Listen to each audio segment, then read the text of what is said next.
gentlemen, we have come to the conclusion of our 24th COMESA Summit.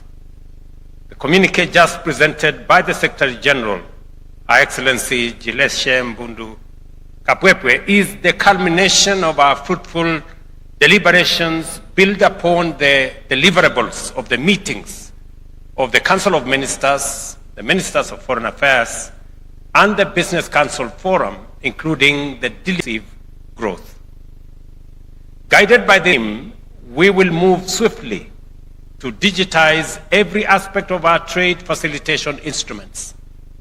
We invite the private sector to join us through private-public partnerships to develop world-class physical and digital infrastructure to modernize transport corridors, build regional data centers, and investing in future cloud services. This digital corridor must not end, as I said earlier, in capital cities. It must extend to every corner of our region, connecting the smallholder farmer in a rural village to the bustling urban market. The launch of the digital retail payment platform will link farmers directly with consumers and markets, ensuring fair access and transparency.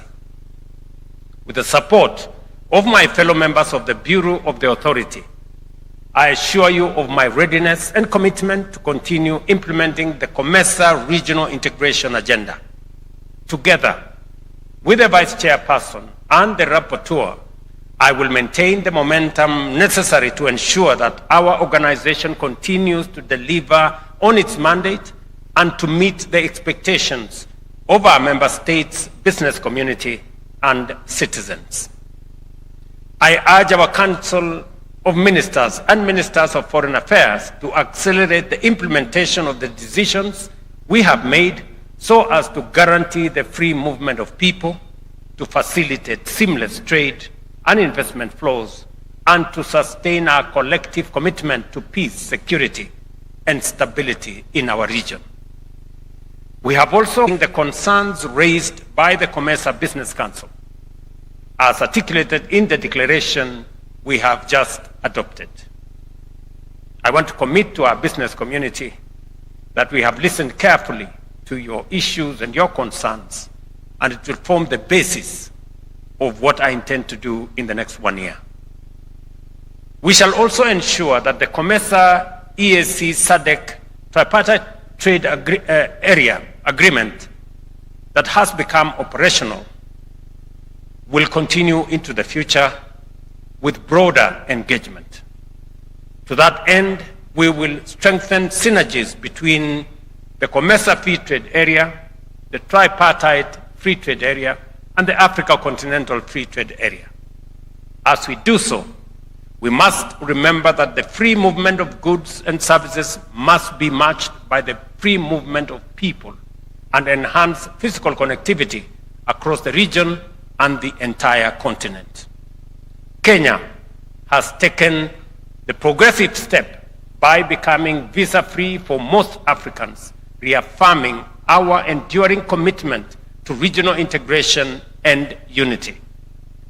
By opening our borders, we aim to facilitate the free movement of people, free movement of goods and services across the continent, a cornerstone of the Africa Continental Free Trade Area and COMESA's vision for shared prosperity. This policy underscores Kenya's belief that our collective strength lies in connectivity, collaboration, and the seamless exchange of ideas, talent, and trade among all our nations. Excellencies, the coming year also coincides with our engagement, actually the coming month, in fact in November, coincides with our engagement as regional economic communities and as the Africa Union with the European Union under the capable leadership of our brother, His Excellency Lorenzo, President of the Republic of Angola, that we will be meeting in Angola next month. The Bureau will ensure that COMESA is very well represented in these engagements, as this is the critical moment for maintaining a strong and strategic partnership with the European Union. I also wish to reaffirm my commitment to consolidating the excellent work accomplished by my brother, His Excellency Evariste Ndayishimiye, President of the Republic of Burundi and Rapporteur of the COMESA Authority this year. We will give renewed focus to internal resource mobilization, including through the mechanisms such as the market levy, which is already enshrined in the COMESA Treaty. And as part of our collective commitment to deepen regional integration and accelerate investment-led growth, I am pleased to announce that Kenya, as the incoming chair of COMESA, in collaboration with the COMESA Regional Investment Authority and the Kenya Investment Authority, will host the COMESA Investment Forum on the margins of the Kenya International Investment Conference in March 2026 here in Nairobi. The forum will serve as a premier platform to showcase investment opportunities across COMESA member states, promote intra-regional trade and investment partnerships, and strengthen collaboration between governments, the private sector, and development institutions. Allow me once again to express my appreciation to the outgoing Bureau for its leadership and dedication. I also warmly welcome my new Vice Chairperson, whose experience and insights will be invaluable in steering the Bureau's work forward. I encourage the Secretariat to continue delivering to the high expectations that have brought COMESA this far. Ours is not only the largest regional economic community in Africa, but also the only one with multiple specialized agencies and institutions. I will allocate sufficient time for regular consultations with the Secretariat under the able leadership of Our Excellency Madam Kapwepwe to facilitate the effective implementation of our strategic plan. I look forward to the Council of Ministers' consideration of the forthcoming 2026-2030 midterm strategic plan in December this year, with a view to its finalization and formal launch at the 25th Summit in Harare in 2026. Finally, Excellencies, I once again express my very deep appreciation and that of the government and people of Kenya to each and every one of you for your time and participation in this summit. And I wish you all safe travels back to your respective countries. And for those staying for a little longer, enjoy, take time, suffer all that Nairobi and Kenya has to offer. Let me say two final things. That our strategic focus will be, number one, to see how to enhance our intra-African trade from 14% to at least 50%. We know it is possible, and there are two strategic interventions that we have to carry out. See how to eliminate visa restrictions that impede movement of people, delay movement of ideas, and undermine movement of talent. And number two, see how to eliminate both tariff and non-tariff barriers that have made our borders barriers instead of bridges, and see how we can escalate our intra-Africa trade. Our competitors, our collaborators, other regions are speaking in 60%, 70% of intra-regional trade. We are at 14%. Number two, we must stop being exporters of raw materials. Africa must process, we must value add all the agricultural products, all the natural resources we have, and all the products that we produce in this continent. By processing and adding value, we not only create jobs, we create value, we create wealth, and that way we keep most of that wealth in our continent and make meaning of the markets that we have negotiated in Europe, in America, and in our continent specifically.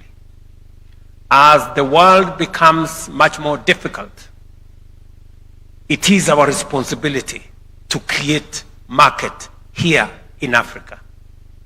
And that market of 1.4 billion people is what we need to unlock through intra-Africa trade. If we can enhance trade from 14% to 50%, we will triple the market available for African goods and services. And finally, let me say that we must believe in ourselves. Even as we seek to reform the international financial architecture, even as we seek to have greater voice in IMF and World Bank, we must equally believe in ourselves and build African institutions. I said earlier, Trade and Development Bank is a product of COMESA. This is the bank we started as COMESA. I can confirm to you from the Kenyan perspective that Trade and Development Bank is an asset to the government of Kenya. They understand our priorities. They know what we need. They understand the African context. They do not assess risks that are not reasonable. They treat us with decency and with decorum because they are our African institution. And so it is with Afrexim Bank. And so it is with the insurance agency. And so it is with SEBRI. And so it is with all the other African institutions. We must put our money in these institutions. We must put our capital in these institutions. They are the institutions that will help us grow this continent, finance our small micro enterprises, and finance our manufacturing and our industrialization. So it is my pledge and request to fellow heads of state for us to put capital into these institutions, even as we seek to reform the international financial architecture. The African financial institutions need us to invest in them, believe in them, and give them the status they need so that they can serve our continent. Finally, our agenda has the final item, and the final item in the agenda of this meeting is lunch.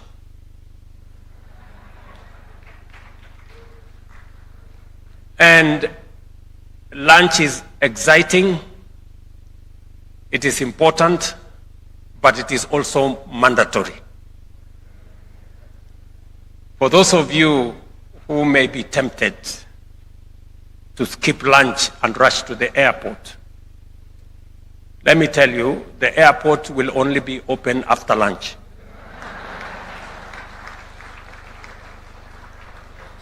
It is now my great honor and pleasure to declare the 24th COMESA Heads of State and Government Summit officially closed. I thank you.